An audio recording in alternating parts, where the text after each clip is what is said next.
Welcome in America. God bless Texas Tate. Yes. That is the theme. Yes. It was a Pac-12. Everything is bigger in Texas, even the Final Four. It was a Pac-12 theme for this tournament all the way up until tonight when the Houston Cougars and the Baylor Bears punched their ticket. They're going to the Final Four. They're celebrating in Indianapolis. They're cutting down nets. They're hoisting the trophy, and they're getting on their planes, and they're flying across the street to their hotel. No, wait. No, they're going across the hotel and staying in Indianapolis. Scott Drew finally gets over the hump. You and I, when we started doing this program together, again, welcome everybody, Titus and Tate YouTube. Yeah, we're going live, obviously.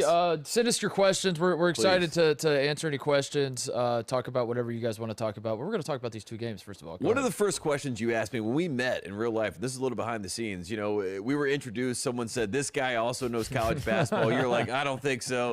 We start talking, and one of the first questions you and I came across was, is Scott Drew a good coach? We laughed, we cried, we talked about, will we ever have the answer to this question? And today, Mark Titus, we finally do. Yes. The answer is yes. Scott Drew is a good coach. The answer is He's in the yes. Final Four. Congratulations to Scott Drew. I know you're waiting What a run. I know you're waiting on Tate and I to say you're a good coach for you to have any faith whatsoever in your coaching abilities. Oh, man. But, you know, he's got a trophy. He won the regular season Big 12 title, but the asterisk, no asterisk, I don't know. He won it in NIT. People forget this, but this is the real trophy that he's been waiting for. Penny Hardaway won the NIT. Good for Penny Hardaway, right? Yeah, that's a good precursor. So yeah, Baylor did it. This is that kind of became the story of the night. We just saw Baylor beat Arkansas, which Arkansas made it close as they always do. Cardiac backs there for a second. Yep. Refs were horrible in this game, by the way. Both ways. But like Tate fouling out 15 minutes into a game. I mean, 14 points. And he was killing it. 14 minutes ago in the game. That's I don't love that. I don't love either. it. But the story is certainly Baylor because it's less about tonight, and it's more about the arc of Baylor. The body of work, as they say. The run that Scott Drew, the rebuilding project that has been talked about over and over and over, and that's kind of the theme. I mean, we've been talking about Gonzaga and Baylor all season. And obviously individually we talk about the arcs of both of these programs, but it is kind of amazing, and we're talking about like this season in particular that these two teams have been the two best teams all season, and they're on track right now as it stands. A lot can change, but they're on track to meet in the title game, and that you have two programs that have just the last 20 years of these programs have like culminated in this moment, and they're all friendly, and the coaches get along, and Jared Butler and Corey Kispert are I assume they text each other and are like, they're good best game, friends, bro. I assume Yes. Corey Kispert texted Jared Butler, and I was like, good game, bro.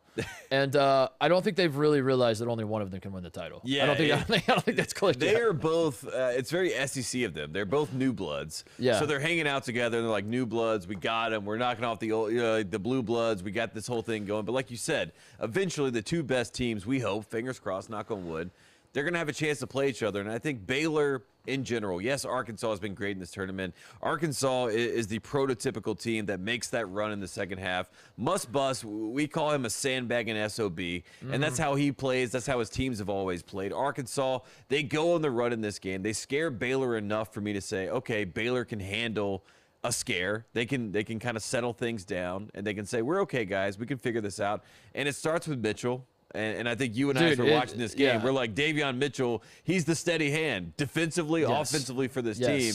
And as much as we love Jared Butler, Mitchell could be the MOP if they end up winning a title. If they end up winning the title, it would probably be Davion Mitchell as most outstanding player. Which is, one, it feels very Illinois 2005 where they have these three guards, and you don't know if it's going to be Luther Head or it's going to be D. Brown or it's going to be Darren Williams. But regardless, something's going to happen. What's Andy talking about, Andy? Like, we don't just, can you say it in fewer characters, buddy? Like, we're trying to do a live show here. I can't read your damn Baylor essay not here. had the COVID pause, we may have seen the potential of two undefeated teams meeting in the Final Four. By the That's way, a good point, by Andy. the way, this is I'm rarely right about things in this business, and I think I'm right about this. I'm going to go down with this ship that when I said thank God that Baylor and Gonzaga actually didn't play, I was at the game. People forget this. I was outside. I was looking at my phone outside of Bankers Life. Yeah, the Maui Invitational in Asheville, and then you flew up to Indy for this game. I was outside. I grabbed my phone to look at the credentials to get into the Bankers Life Fieldhouse to watch Baylor Gonzaga, and then I saw I had an email, and I was like, oh, I'm sure that email that says game canceled is going to tell me how to get my credit. Wait, did I say game canceled?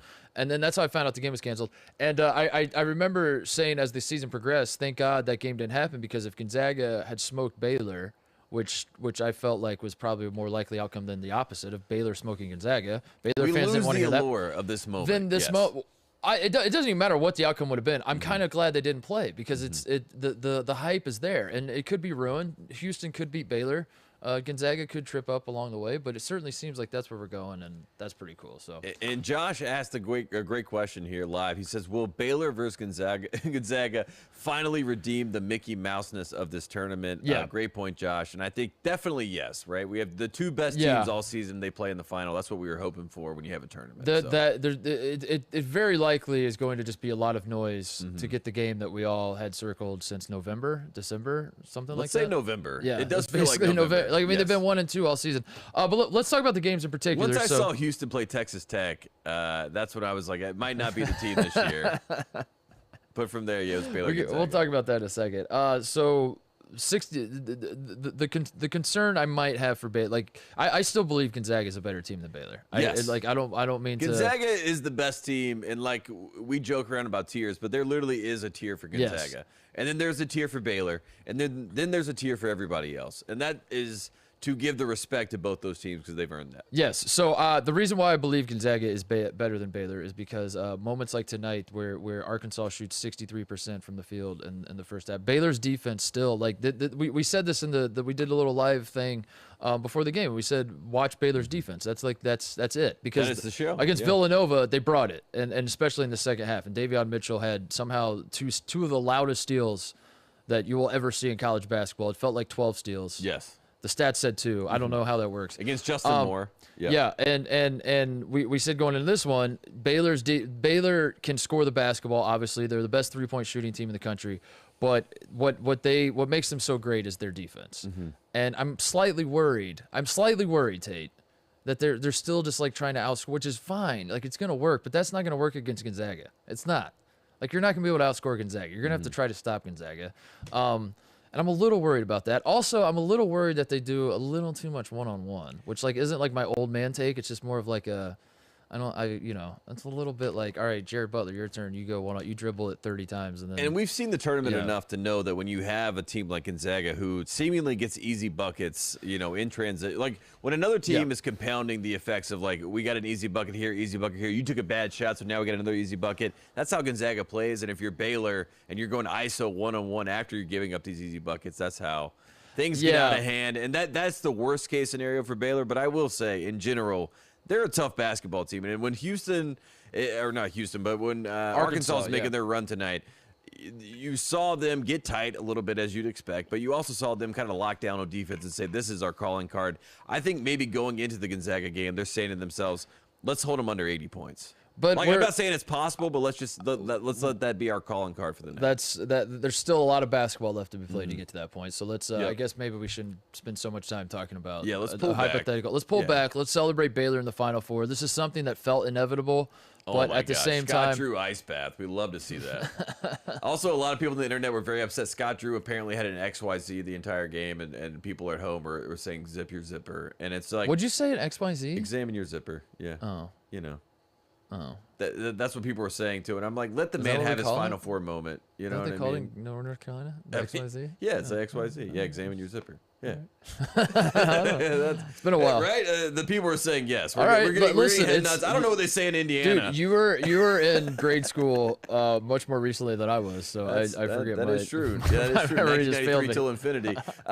Baylor basketball, Scott Drew having this moment. Him in general being able to say, I made the Final Four. Get this off my back. Haters be damned. I think that was great. And Baylor, he inherited the worst situation in college basketball history.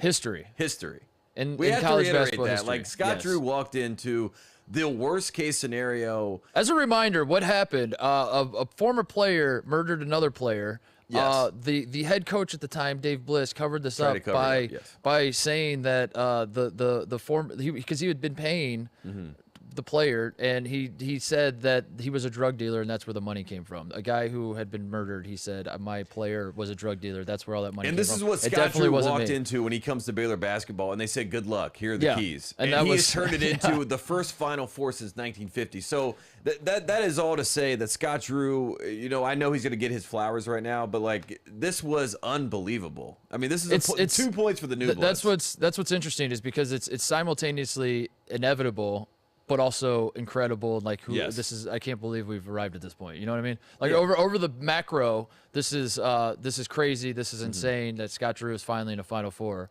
But in this particular season, you're like, duh, Baylor's in the Final Four, duh. Yeah. Duh, that was like the two. Like, I knew Baylor and Gonzaga were going to make the Final Four, duh. So, yeah, it is weird because I have to remind myself of the arc of Scott Drew and that we were questioning, is he a good coach? And dude, how long ago was it that we were talking about, not necessarily you and I, but like, I don't know if we had the podcast yet, but like Scott Drew, they would do polls, like they would ask coaches like who's cheating in college basketball, and everyone's like Scott Drew. Scott Drew, yeah. He was like the number one. The media like would kill Scott Drew, and I probably did too. 'Cause I was Scott Drew had John Wall locked up. John Wall was going to Baylor. He was going to be the point guard. Calipari obviously pulls a rabbit out of his own hat. Yeah, this is, look, Scott Drew went to dinner with my parents, and he told them this.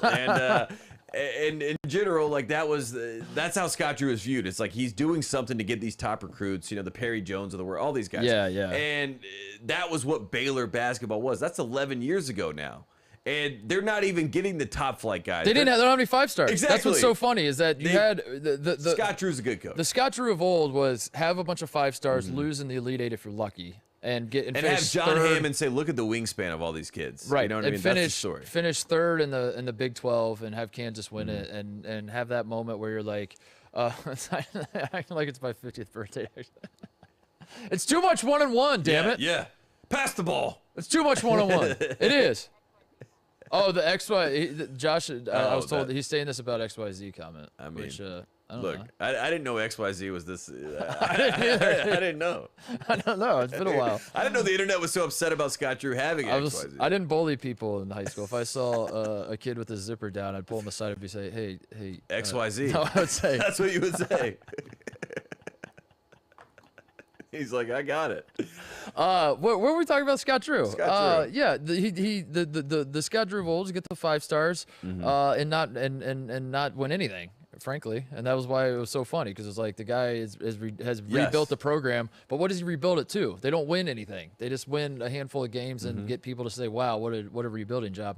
And it is interesting that now we've arrived at a point where he doesn't have any 5-stars, and he's in the Final Four. Not just in the Final Four, he's got people talking like this is the one team that can beat Gonzaga, and this is a national title caliber team, and it's cool. That's cool. There were times in this game where you watched Baylor and you said, "This is the title team. This is the team that should be in the championship game. This is the championship caliber program, championship caliber team," and that's what Scott Drew was trying to get to. In 2010, they lose to Duke in the Elite Eight.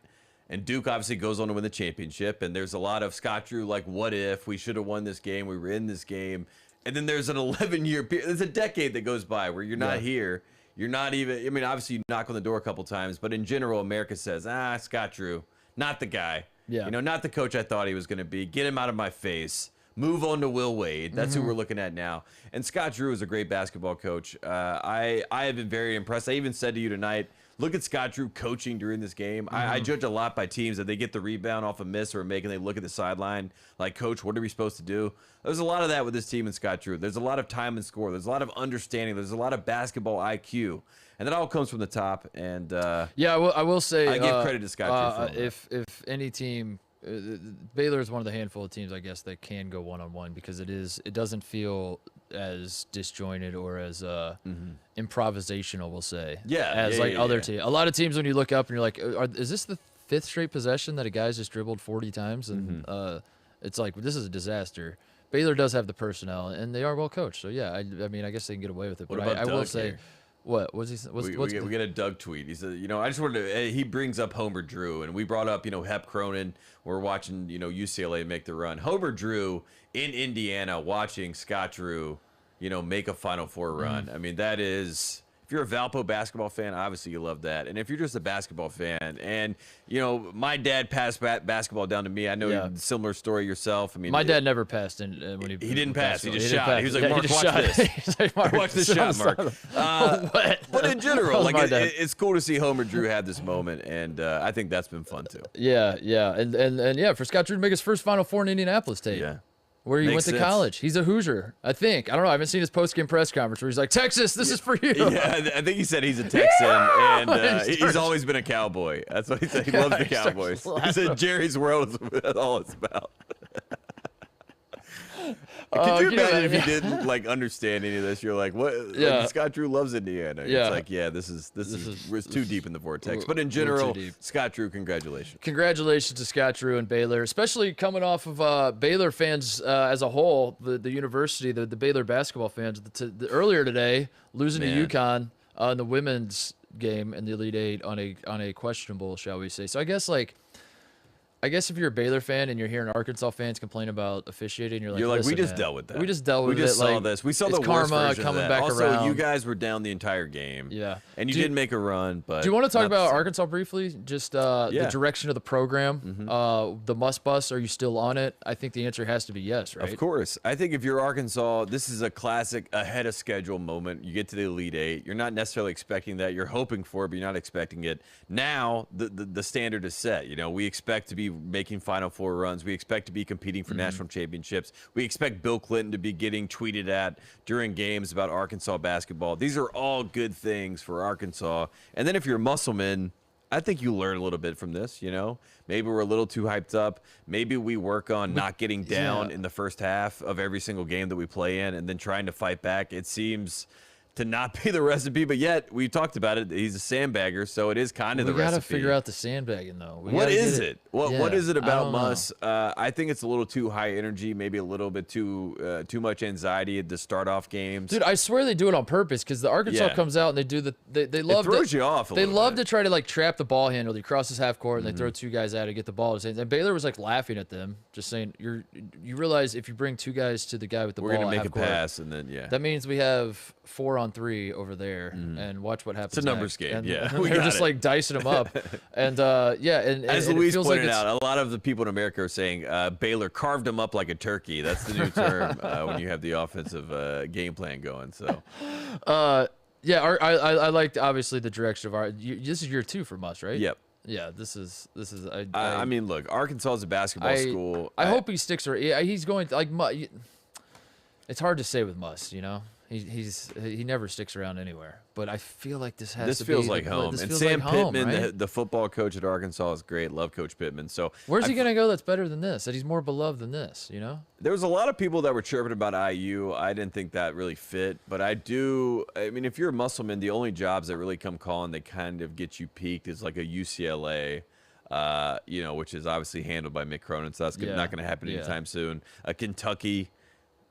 Could happen. Lifetime contract. Arkansas fans. I disavow that opinion. I'm kidding, fans, obviously. so but clear. like those are the what I'm saying as an Arkansas fan, you feel really secure and settled in the fact that like Muss wants to be there. Muss has embraced the history of the program, and Muss has gotten you back to the right place in the basketball sphere. Their football program's a disaster, right? No, they're getting back. Sam Pittman's getting back. Yeah. Okay. Sam Pittman. I didn't. That wasn't a take. That was like I was a genuine question because my perception is that it's not been great. Sam Pittman is like a caricature, you know, in college football, and he's also like usually the tight ends coach or the offensive line coach that like gets the 5-star recruits, and you're kind of like, how did John Blake do this? That's who Sam Pittman is. Yeah. But now he's at Arkansas and he's the head coach, and there's promise there. All right. There's promise. All right, it's been a long road. So all in all, are Arkansas fans happy that the Muss bus stops in the Elite Eight in 2021? The answer is their answer is 1,000,000%. Yeah, I think so. Especially losing to Baylor. I mean, if the circumstances are different,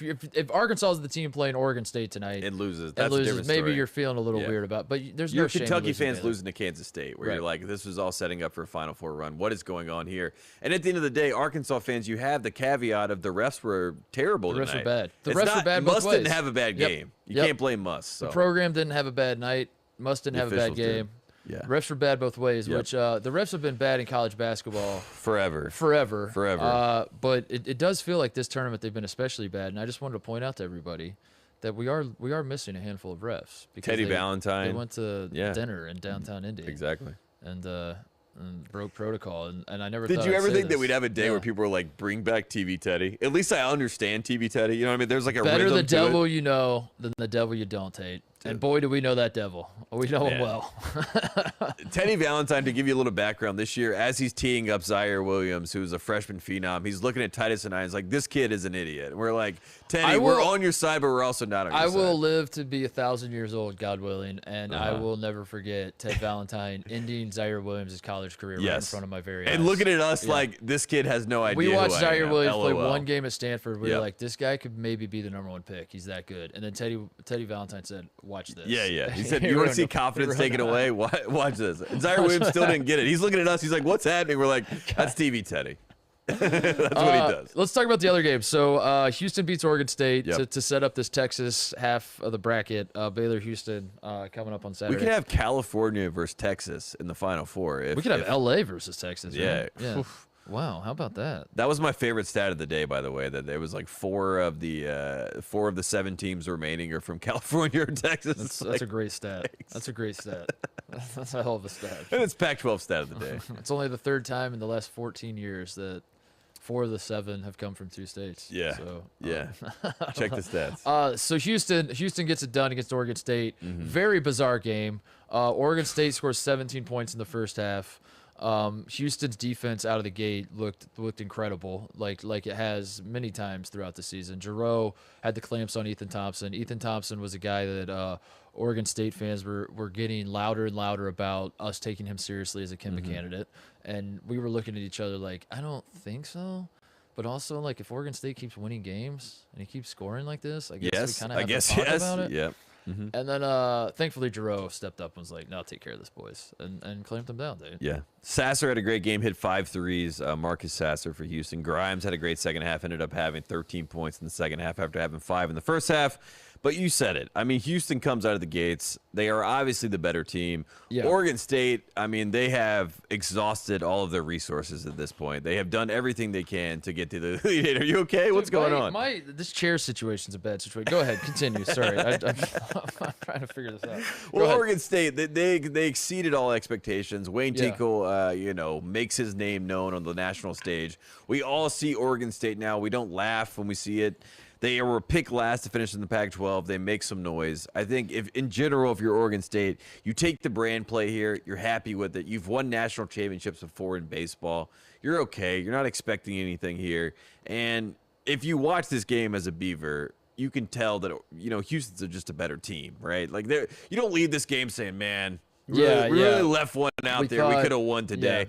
I am impressed that they made the run, the 1-3-1 zone, the mucking that they did in the second half. They did their best. They did their best. They did, yeah. But Houston was the better basketball team. And can I just say, because I'm going to get out ahead of this because Houston has advanced to the Final Four in a year when I've called them frauds every time Houston has come up on this program. Yes. And people are, I'm going to assume, are going to come to me and they're going to say, Mark, you hit, or Titus, I guess, is my name on this show. You have said all season that Houston is a fraud. Reconcile that belief with the reality in front of us that Houston is now in the Final Four. And I want to say this. First of all, hang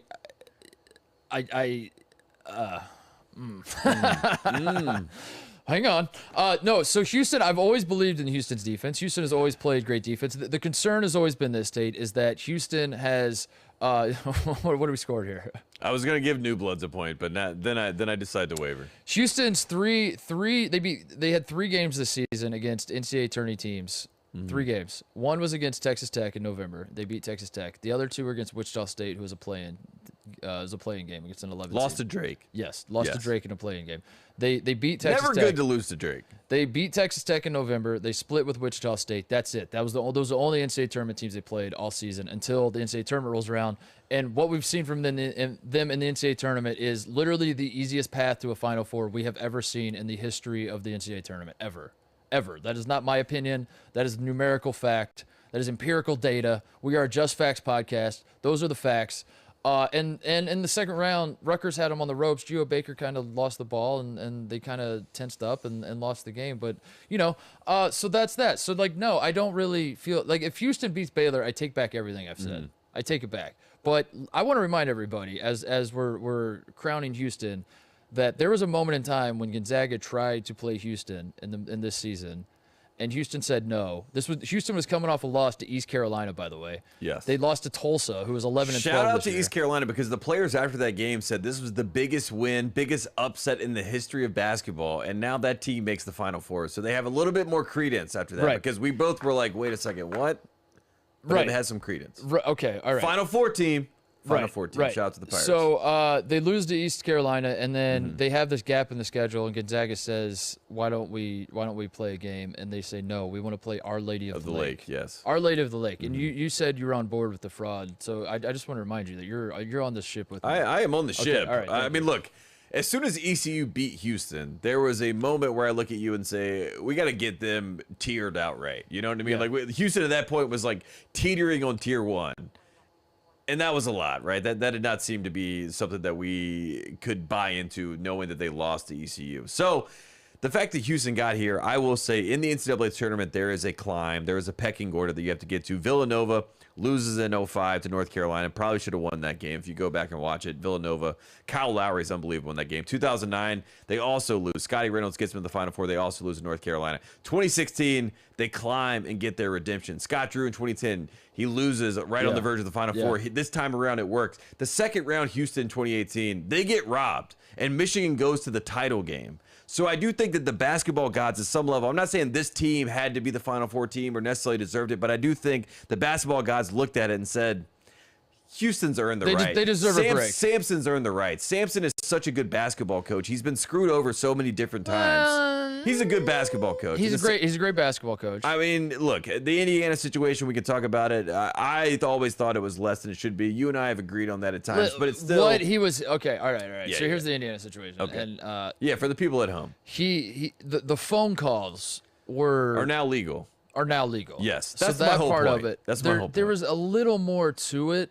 But I'm going to keep it surface level. Like I don't. The situation. Yeah. Okay. All right. The situation there. All right. I'm going to leave it. Just call it a situation. Situation. All I'm saying is Sampson. I can understand why the NCAA tournament basketball gods say, "Okay, I understand this guy." I will give you this at least with Sampson, because like I think the revisionist history with the Indiana situation is such that he was unfairly fired. I think Sampson, there was more to it that we don't need to get into, because God knows we spend too much time talking about Indiana on the show anyway.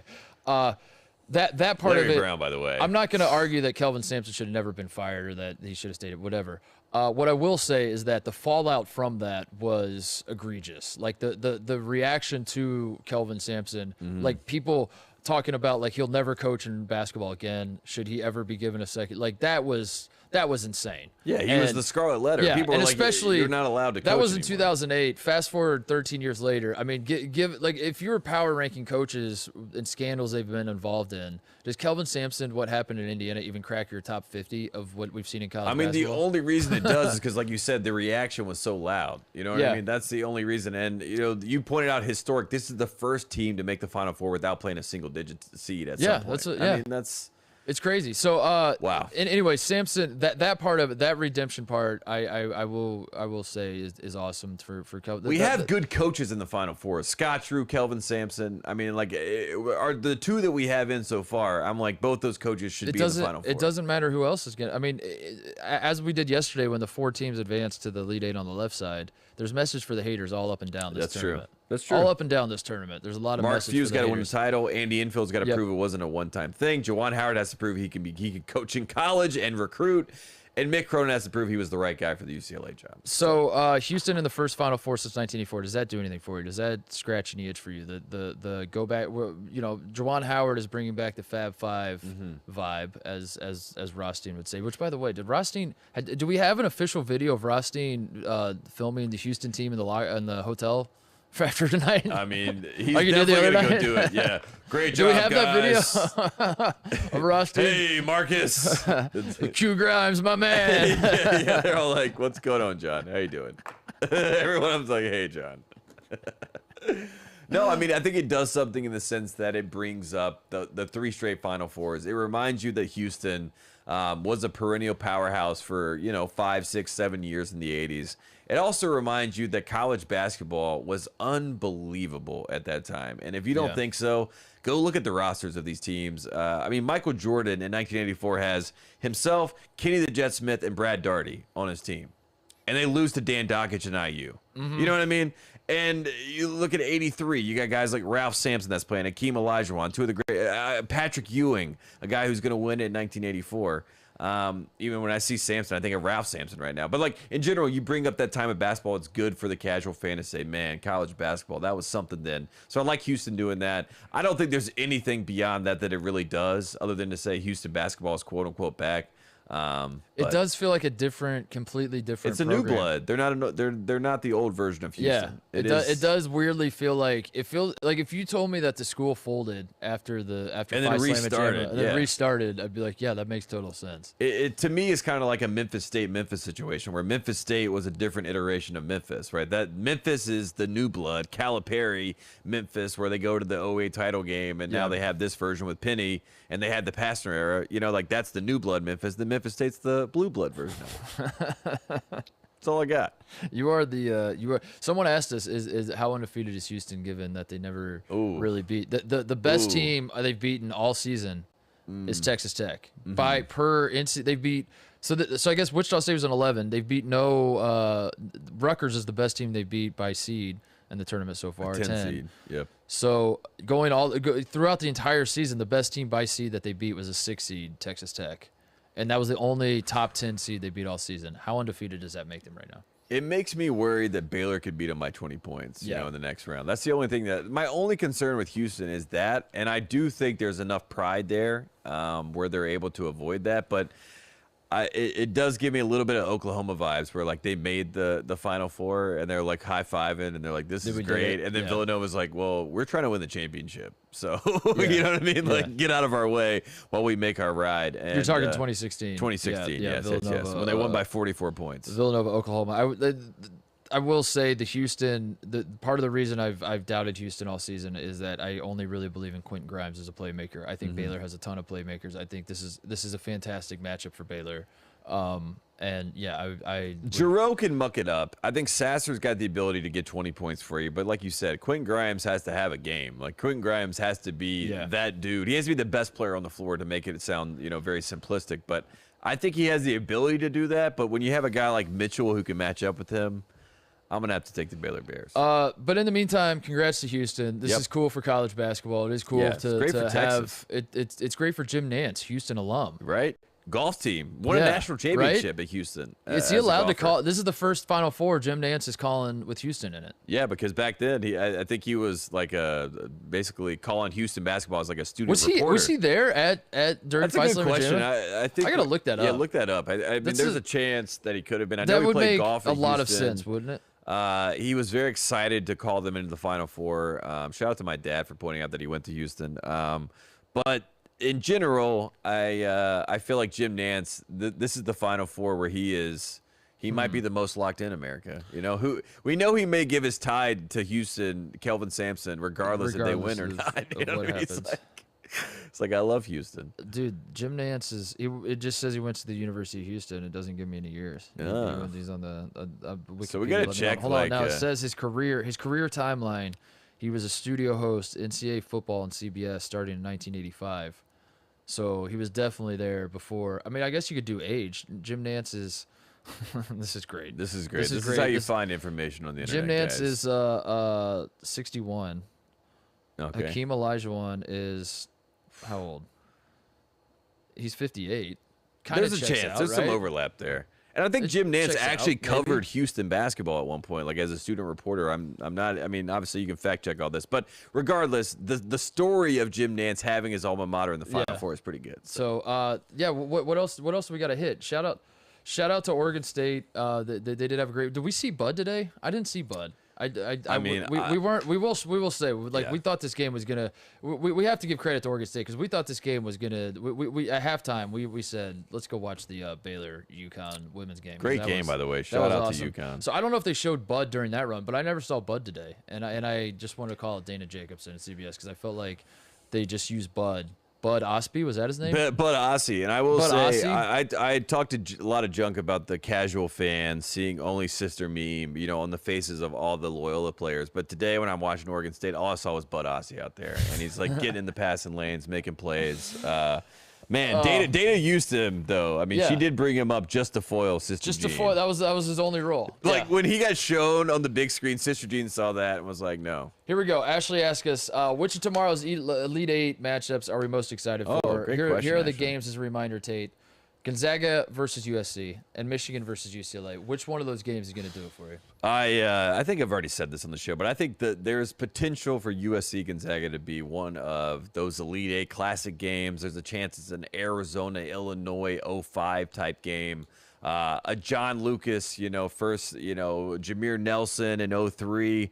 Something like that. When I say classic Elite Eight game, which one comes to mind? You have to pick one. Luke Mayshot over Kentucky. Yeah, I think that's the one that's going to come to my That's mind. a I good mean, one. Christian Laettner is obviously up there as well. What about what do we got here from Tom? Tom says if no Pac-12 team makes the Final Four, will we still remember this as the year they dominated in 20 years? Ooh. I don't think so. It's hard. I hate to say this Yeah. now because that's all we've talked about this whole tournament, but I think the Pac-12 has to at least get one in, right? And when we look back, we always look at the Final Four. You always look at you always look at the T-shirt. Yes. You always look at the logo. No one ever does like this was the Elite Eight that year. Yep. No one ever does that. And I guess I kind of asked you that question, your favorite Elite Eight moment, because that kind of dovetails with this which is, tell me a tournament you remember where like the story of the tournament had nothing to do with one of the Final Four teams. And I guess Steph Curry, maybe ish. But yeah, that there's was a chance. The 2008 was. But Steph that was Curry. 08, and then that became the Final Four where we had all one seeds. You know what I mean? Yeah. And then it was very. So I would chalk say from like there. that kind of like that sort of, and then the 05, title game in Salim 08. Stoudemire, there's that game, the overtime game with Arizona. I would say 2005 counts until the title game until because the then title Carolina, game. Illinois kind of takes the But 05 is the greatest Elite Eight round of all time. Unbelievable, yeah. Yeah, I like what when you think back on a singular Harrison tournament. hit a shot to go to the Final Four, 3 step back 3. Aaron Harrison hit that at 2014, 2015. Yeah. So there's like moments like that. There's been some No. great. I'm gonna make the question Yes. clear for you. Take out every team that makes the Final Four. Anything that they did on their run, remove it. Yes. Tell me a tournament where the story of that tournament had nothing to do with any of those teams. I'm not talking about like obviously there are awesome moments in every tournament. I'm saying Maybe when you look George back, Mason, 06. They made the Final Four, Tate. Oh yeah, sorry. I mean, yeah. There's. So I guess the answer, the answer is because my no. point is, if the answer is Pac-12 no. doesn't make the Final Four, then I don't see how we're going to look back on this and be like, that was the year the Pac-12 dominated because they got like. There's a chance with They got us having 3 the teams in the Pac-12 Elite update Eight. that we say that enough. We'll There's still 3 say teams in Elite 8, and we kind of ride that stat all the way. But UCLA is the team I think that has to get there.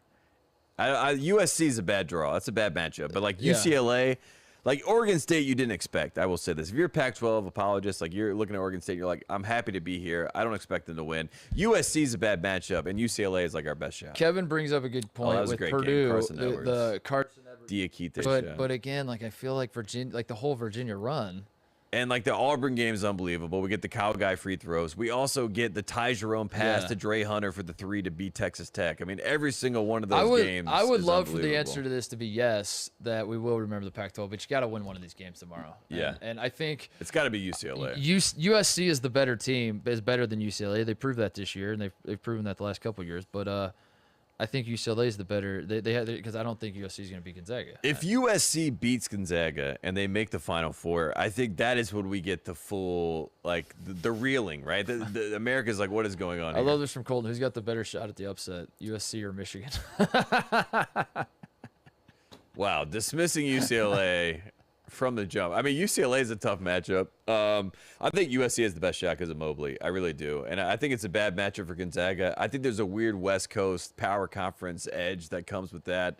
I could see a moment in time tomorrow where we're looking at each other and we're like, oh, USC's for real. You know, Yeah. these guys, These guys are not messing around, and I hope that's not the case because I think Gonzaga is by far the best team. I think, but this is a bad matchup. I want to believe you, but I don't know. I don't like Gonzaga. Like tonight we saw Baylor without Davion Mitchell. They look like a different. I mean, team. me saying all this means it's not going to happen. So if you're a Gonzaga fan, that's good news. But if you came to me after the first round of games and said, in this region, who are you worried about? It's like Oregon or USC for Gonzaga. And obviously they played each other, so now we get USC. Tonight we saw Baylor's a different team without Davion Mitchell, and you take that, he gets in foul trouble, he gets removed from the game in the first half, and they become a different team, Tate. And the point I would make about going back to bring it full circle, the difference between Gonzaga and Baylor, there is no one guy on Gonzaga where that's the case. It doesn't exist. If Corey Kispert gets in foul trouble, Gonzaga's fine. They're not as good as they would be otherwise. But they're so good that there's not one guy. There's not a heart and soul of the team. There's not a best player. It's insane. It is a tight 7-man rotation. So maybe if Timmy gets in trouble, like if Mobley, I mean, talk yourself into it. I love it. Sell the game tomorrow, everyone. USC could very easily sold on it. You know, USC could very easily beat Gonzaga. Tune in tomorrow. Is there anything? Yeah, I mean, let's sell the game. I guess. I don't know. I mean, UCLA is gonna be fun. I mean, just to look at that matchup. I mean, UCLA. You and I talked about this. Michigan is now officially on they can win a title line. So UCLA, you're the ultimate underdog. Yeah. You have no pressure really on you. If anything, you're playing with house money. I like the idea of Mick Cronin being able to muck it up. And if you're Juwan Howard, like, you're going to have to coach tomorrow. Mick Cronin's going to coach. UCLA is not as talented quite as Michigan, but close. It's close. It's like closer than people think. They have a lot of talent on this team and on an individual level. Is a legitimate 5-star pro prospect. So this is the talent level between a 1 seed and an 11 seed. You'll never see it on an individual level. You'll never see it as small as what it is. Who cares if they're 11? It's UCLA.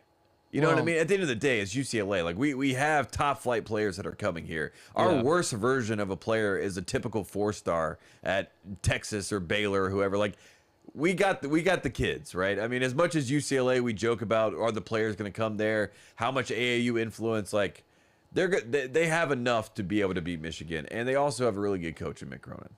We did it, Tate. We got rid of the right side of the bracket. It's over. Thank God. Like, there is no more right side and left side. I mean, there's left side tomorrow, but then at that point it's the Final Four and it all comes together and it's all one. But the right side has been giving us trouble this entire tournament, and we're done with it. Yeah. It's over. The right side is done. Baylor and Houston are. They've emerged. We know that's a great matchup too. Like those are two great teams that all of the muck that has happened on the right side, it all resulted in a 1 seed and a 2 seed. Yeah. In Texas, we like that. So I will say, if you're Illinois and you're watching Oregon State play Houston, you're looking at yourselves and you're saying, man, we really got a bad draw here because we are definitely – I'm not saying that it's a guarantee that Illinois would beat Houston by any means, but I'm just saying it is one of those games you wish you could be there. Shout out to Chase Bowles, the son of Jeff Bowles, asking us if you could have one double-digit seed back in the tournament, who would it be? It's Ohio. I think it's Ohio, yeah. It's OU. I mean it's no bias in that answer at all. It's I would have definitely loved to watch Oral Roberts play Baylor tonight. That would have been fun, right? I didn't want the Must Bus to lose, but if Oral Roberts Baylor, that could have been pretty fun. I mean, my answer is Rick Pitino and Iona. I think if you want chaos, let Rick Pitino That's an agent of chaos right there. That's the guy. Thank you guys for watching. Thanks for listening. We'll be back tomorrow night after Tate's calling USC over Gonzaga. I'm not calling it. Say it. I'm not saying it's not going to happen. That's all I'll say. See you guys.